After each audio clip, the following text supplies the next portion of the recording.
Good morning and welcome to my blog, Wisdom for Today. I wanted to start a new tradition or maybe a new discipline that every second Sunday of the month I would talk about a historical character, either in the church, a hymn writer, or maybe a church mother or father, and whose birthday it was that month. And today I want to tell you about one of my heroes. His name is George Washington Carver. Now you may know him as the man who invented peanut butter, but there was so much more about him when you read his life story. George Washington Carver was a man of color who was born into slavery. His mother had been kidnapped by a group of marauders, and she fled to a German couple's house. And although the mother died in childbirth, they raised George Washington Carver as their own child. They taught him to read and to write. And when it came time to go to college, they sent him off to Indiana, and he became the first person of color in our country to go to college and receive a degree in botany. He loved rocks, he loved agriculture, and before long he was studying and teaching, and later in his life he would be one of the men who would develop the Tuscany Institute, where they would teach all people that wanted to come and couldn't afford a tuition, the basic arts. Now George Washington Carver realized something as a young man. He realized that the soil in the South had become dull, and the nutrients were being eaten up because they had committed all the crops to cotton. And while that brought a ready profit, it wasn't very good for the soil. And so he argued that if plantation owners and farmers would take their land and divide it up and make varied crops, it would help them in the long run. And he promoted for farmers and sharecroppers to grow peanuts and corn and sweet potatoes. And then he made a market for the peanuts by inventing peanut butter. Now, not only does peanut butter taste great, but peanut butter was also good for young children that suffered from malnutrition, who didn't have enough meat.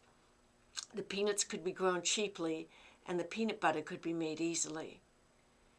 When the polio pandemic hit this nation, George Washington Carver was known to have healing in his hands.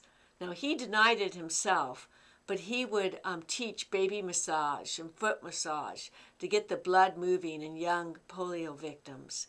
And at an alarming rate, most of the people he worked at were healed. George Washington Carver was a scholar and a just man. He was a man that was also suffered from bigotry because of the color of his skin. The night before he was to address Congress, some marauders showed up at the door, some rioters, and they wanted to kidnap him because he was staying at a white hotel. He hid in an alley that night, got up early the next day and addressed Congress.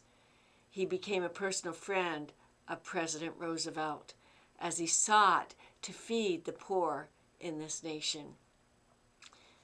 I learned about George Washington Carver in Sunday school. We had a little Sunday school magazine called Highlights that told his story in serial.